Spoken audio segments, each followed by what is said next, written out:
नमस्कार दोस्तों आज हम बात करने जा रहे हैं पोटाश के बारे में। हमें धान की फसल में पोटाश क्यों डालना चाहिए। जैसे आप देख सकते हैं यह धान की फसल है और धान की फसल में हम डीएपी डाल देते हैं, यूरिया डाल देते हैं और भी पोषक तत्व डाल देते हैं।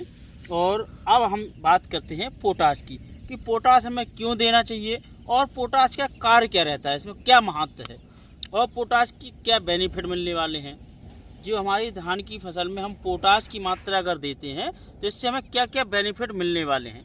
अगर हमारी धान की फसल में पोटाश की कमी हो जाती है तो हमें किन हानियों का सामना करना पड़ सकता है, कौन कौन सी समस्याएं आ सकती हैं और हमारे पौधे में क्या क्या कमी आ सकती है, इन सारी चीज़ों में हम चर्चा करने जा रहे हैं। तो आप हमारे वीडियो को अंत तक ज़रूर देखें।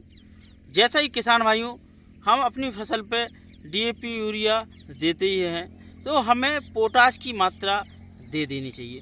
पोटाश का क्या क्या कार्य रहता है और किस किस फॉर्म में भी आते हैं। जैसे ही किसान भाइयों पोटाश लिक्विड फॉर्म में भी आता है और दानेदार में भी, दोनों मात्राओं में आता है किसान भाइयों, दोनों अवस्था में आपको उपलब्ध हो जाता है। जैसे एमओपी म्यूरेट और पोटाश जो कि एक सस्ता भी मिलता है और सभी जगह मिल जाता है, अधिकतर लोग इसका यूज भी ज़्यादा इसी करते हैं। एसओपी एक आता है सल्फेट पोटाश, यह किसान भाइयों उस क्वालिटी का रहता है और थोड़ा महंगा भी आता है। अब एनपीके में भी पोटाश आते हैं किसान भाइयों, जिसमें हम स्प्रे के थ्रू भी इसे दे सकते हैं, प्रयोग कर सकते हैं। अब हमें क्या बेनिफिट मिलने वाले हैं और कब किस अवस्था में दे देना चाहिए।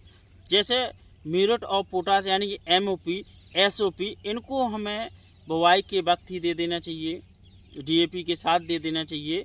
चाहे हम बुवाई कर रहे हों, जुताई कर रहे हों, उसी वक्त हमें मृदा में डाल देना चाहिए। अब जो एनपीके आते हैं इनका किसान भाइयों हमें स्प्रे कर देना चाहिए और स्प्रे किस अवस्था तक करना चाहिए इस बारे में भी हम बता रहे हैं।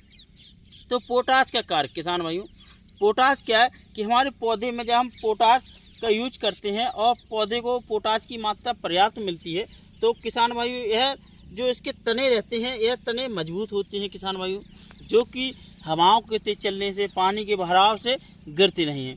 इसके साथ साथ किसान भाइयों यह पाले की क्षमता को सहन करने की क्षमता रखते हैं, पाले से लड़ने की कैपेसिटी इनकी बन जाती है।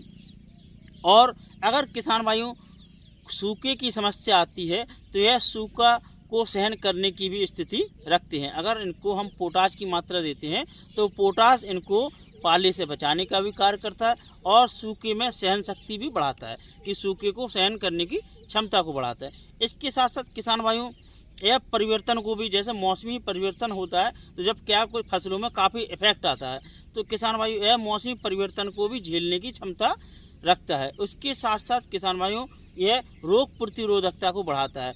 जैसे किसान भाइयों मौसम का परिवर्तन होना तो अन्य काफ़ी रोगों का प्रकोप भी आने लगता है, तो यह रोगों के प्रति रोग प्रतिरोधकता क्षमता यानी कि इसकी रोगों से लड़ने की क्षमता को बढ़ाता है।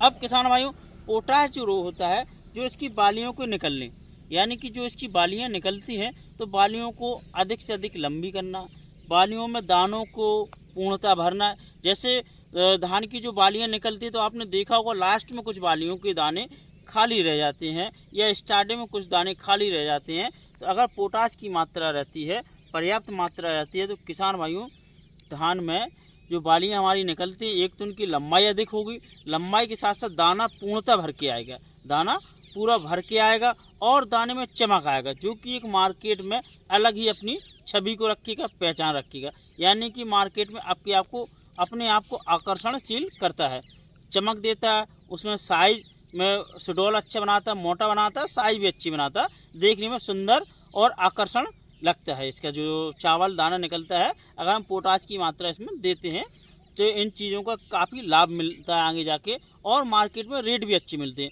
अगर किसान भाइयों हम पोटाश की मात्रा नहीं देते हैं या पोटाश की कमी पड़ जाती है तो किसान भाइयों यह रोगों से लड़ने की क्षमता इसकी कमज़ोर हो जाती है, इसके पौधों की लंबाई कम हो जाती है, बौने हो जाते हैं, बालियाँ छोटी हो जाती हैं, बालियों के दाने फांपे यानी बालियों के दाने जो रहते हैं वो खाली हो जाते हैं, दानों की साइज छोटी हो जाती है, कमज़ोर हो जाती है, पतले टाइप की हो जाती है। इन चीज़ों की काफ़ी समस्या देखने को मिलती है। अब किसान भाइयों जो एनपीके रहता है NPK को हमें कब देना चाहिए। NPK को किसान भाइयों हमें NPK जैसे कि 05234 भी आता है, 19 भी आता है, काफ़ी सारे NPK आते हैं, तो हमें इसे बाली निकलने की अवस्था में देना है। अगर किसान भाइयों आपकी बाली निकल चुकी है, दाने भरने वाले हैं या फूल आ रहे हैं, उस समय ना दे। बालियों के निकलने के पहले आप अगर इनका स्प्रे कर देते हैं तो बहुत ही शानदार रिजल्ट देखने को मिलता है, क्योंकि जब इसमें बालियाँ निकलने का टाइम होता है उस पीरियड अगर हम NPK का स्प्रे कर देते हैं, यानी पोटास का छिड़काव कर देते हैं, जब किसान भाइयों बालियों की लंबाई भी अधिक आती है और फराव यानी कि दाने भी अधिक आते हैं। तो अगर किसान भाइयों आपको हमारा यह वीडियो अच्छा लगे तो प्लीज़ हमारे वीडियो को लाइक करें, शेयर करें, आगे भी किसान भाइयों तक शेयर करें। नमस्कार किसान भाइयों।